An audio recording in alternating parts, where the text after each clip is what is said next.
You are sitting in a quiet room right now. The door is closed, the lights are on, nobody is coming for you.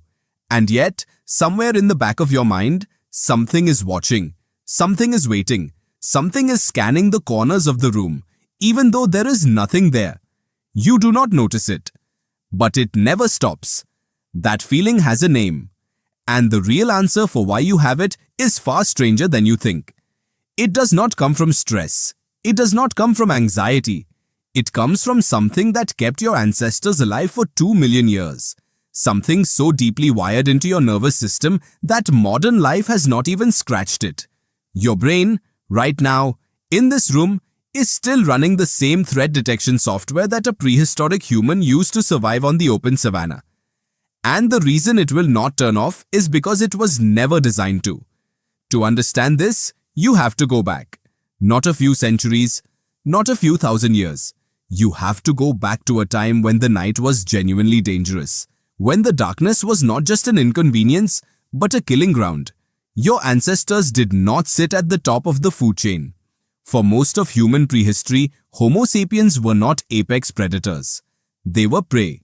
Paleontologist Robert Blumenschein spent decades studying early hominid bone assemblages in the Olduvai Gorge in Tanzania. And what he found reshaped how scientists understand human origins. The bones of early humans showed bite marks from large cats, hyenas and crocodiles, not alongside prey animals, on top of them. Hominids were being hunted, regularly, systematically. Your ancient ancestors woke up every morning with a question that had only one wrong answer. Is something out there right now? If they guessed no and they were wrong, they died. If they guessed yes and they were wrong, they lost a few calories running from nothing. The math was never close. Overestimating threat was always the better bet.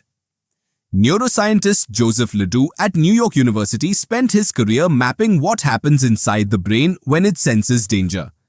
What he found is that the fear system bypasses conscious thought entirely. There is a region deep in your brain called the amygdala. It is ancient, it predates language, it predates rational thought. And when it picks up a signal that might mean danger, it does not wait for your prefrontal cortex to weigh the evidence. It fires first. It floods your body with cortisol and adrenaline before you have formed a single conscious thought about the situation. That is not a malfunction. That is a feature so effective it has been conserved, almost unchanged, across millions of years of evolution, because every ancestor who had a slightly slower version of it did not survive to pass it on. Think about what this means. Your brain has a system inside it that evolved to detect leopards in tall grass. And you are walking around with it in a world where the tallest grass you will encounter is probably in a park. The hardware is still there, the software is still running, but the threats it was designed for are mostly gone. So what does it do instead? It finds new targets, it repurposes itself. This is what researchers call hypervigilance, and it does not look like panic. It looks like a quiet, constant scan. It looks like you glancing at a door when someone walks past it. It looks like you rereading a sent message 4 times, searching for a tone someone might misread. It looks like a chill down your spine when a room goes too quiet. Your amygdala does not know the difference between a predator and a passive-aggressive email. It only knows threat versus no threat. And it is always erring on the side of threat. Evolutionary psychologist Randolph Nacy at Arizona State University calls this the smoke detector principle. A smoke detector goes off for smoke, for steam, for burnt toast. It cannot afford to only go off for real fires. The cost of a false alarm is small. The cost of a missed alarm is everything. Your brain is a smoke detector that was calibrated for a world full of fires. You now live in a world with very few fires. But the detector does not recalibrate. It just keeps going off. Here is where it gets stranger. It is not just that your brain is scanning for threats. It is that it is specifically designed to find the threats you cannot see. The visible threat, the thing standing right in front of you, that is easy. Your ancestors could see that. Run or fight, done. The threat your brain obsesses over is the one that might be there. the rustling behind the rock, the shadow that moved, the silence that came too suddenly. Psychologist Martin Seligman coined the concept of biological preparedness in the 1970s. His research showed that humans are not equally afraid of all things. We are specifically, disproportionately, almost irrationally afraid of things our ancestors had reasons to fear. Snakes, spiders, heights, darkness. Faces showing anger. Strange men at the edge of a group. We are not taught to fear these things.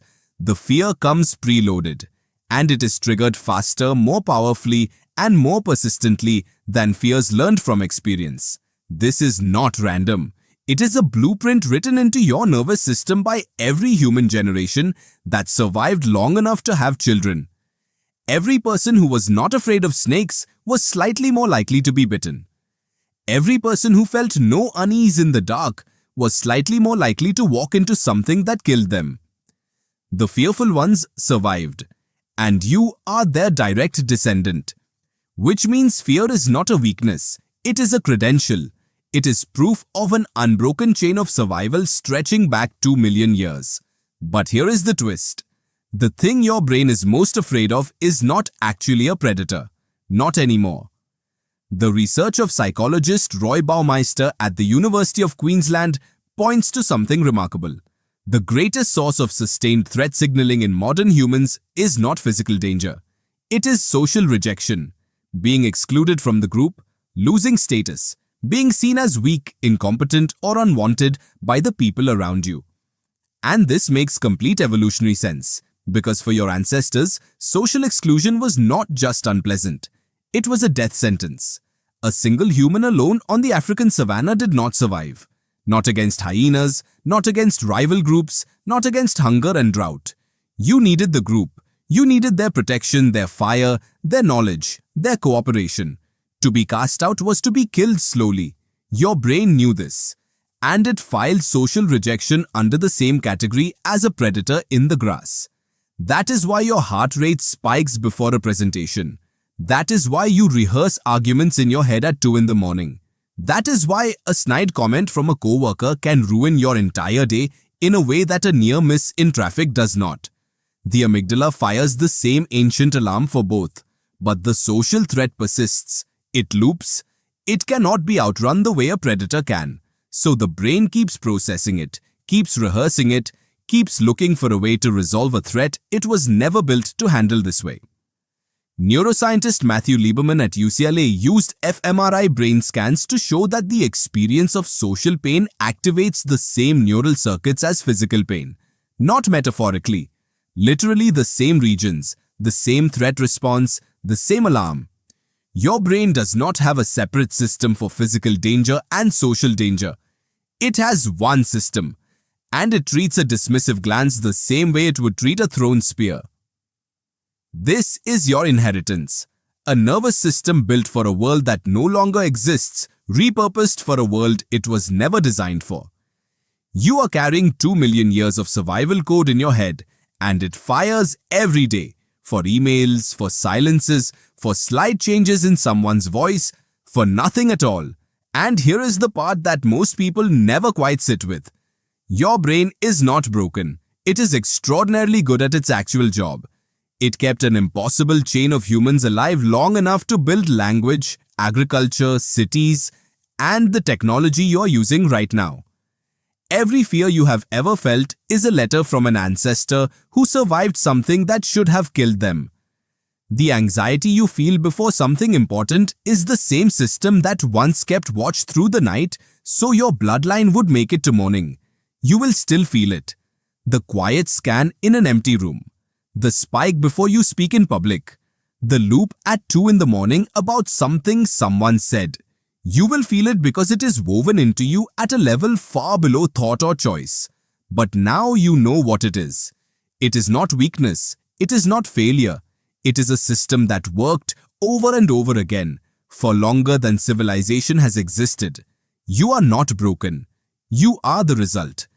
And the next time you feel that quiet unease in a room where nothing is wrong, you will know exactly what it is. 2 million years of ancestors who looked into the dark, who felt exactly this, and who survived. So did you.